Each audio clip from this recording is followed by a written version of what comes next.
இன்றைக்கி நம்ம broccoli fry தான் பார்க்க போகிறோம். ப்ரக்கோலியில் நிறைய மெடிசன் வேல்யூ இருக்குங்க. இதை யாரும் சாப்பிட்றதில்ல. கண்டிப்பாக அடிக்கடி இதை வாங்கி ட்ரை பண்ணி பாருங்கள். பேனில் 4 ஸ்பூன் ஆயில் சேர்த்துக்கலாங்க. ஆயில் சூடுனதும் 1/2 ஸ்பூன் சீரகம் சேர்த்துக்கலாங்க. ஒரு 5 பல் பூண்டை குட்டியாக கட் பண்ணி இதில் சேர்த்துக்கலாங்க.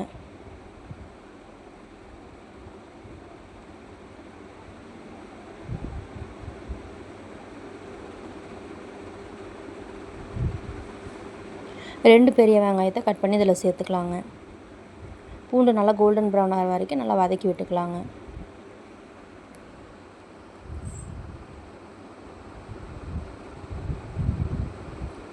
பெரிய வெங்காயத்தை சேர்த்துட்டு நல்லா கண்ணாடி பதம் வர வரைக்கும் நல்லா வதக்கி விட்டுட்டு 2 தக்காளி பழத்தை பொடியாக கட் பண்ணி இதில் சேர்த்துக்கலாங்க.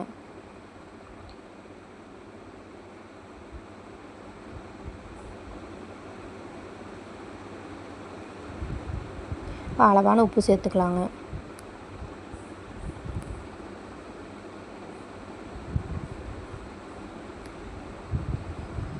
இப்போ சுடு தண்ணியில் உப்பு, மஞ்சத்தூள், ப்ரக்கோலி சேர்த்து ஒரு 5 நிமிஷம் வேக வச்சுருக்கோங்க. அந்த ப்ரக்கோலியை இதில் சேர்த்துக்கலாங்க.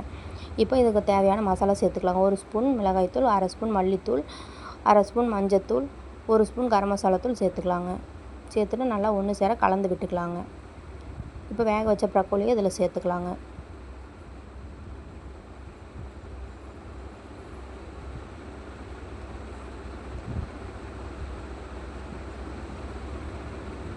இப்போ நல்லா ஒன்று சேர நல்லா கலந்து விட்டுட்டு ஒரு டம்ளர் தண்ணி சேர்த்துக்கலாங்க.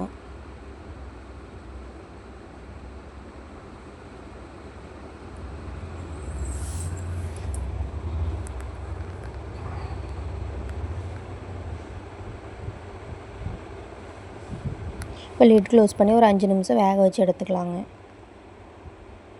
இப்போ நம்ம ப்ரக்கோலி நல்லா வெந்து வந்துருச்சுங்க. 1/2 ஸ்பூன் பெப்பர் சேர்த்துட்டு நல்லா கலந்து விட்டுட்டுங்க ஒரு கை நிறைய கொத்தமல்லி தழை தூவி இறக்குனோம்னா ப்ரக்கோலி ஃப்ரை ரெடி ஆயிடுச்சுங்க. சுடு சாதத்தோட பிசைஞ்சும் சாப்பிட்லாங்க. ரச சாதத்தை, தயிர் சாதத்தை தொட்டுட்டு சாப்பிட்றப்போ டேஸ்ட்டு சூப்பராக இருக்கும். கண்டிப்பாக நீங்களும் உங்கள் குழந்தைகளுக்கு செஞ்சு கொடுங்க.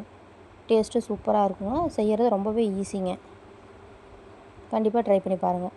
தேங்க்யூ.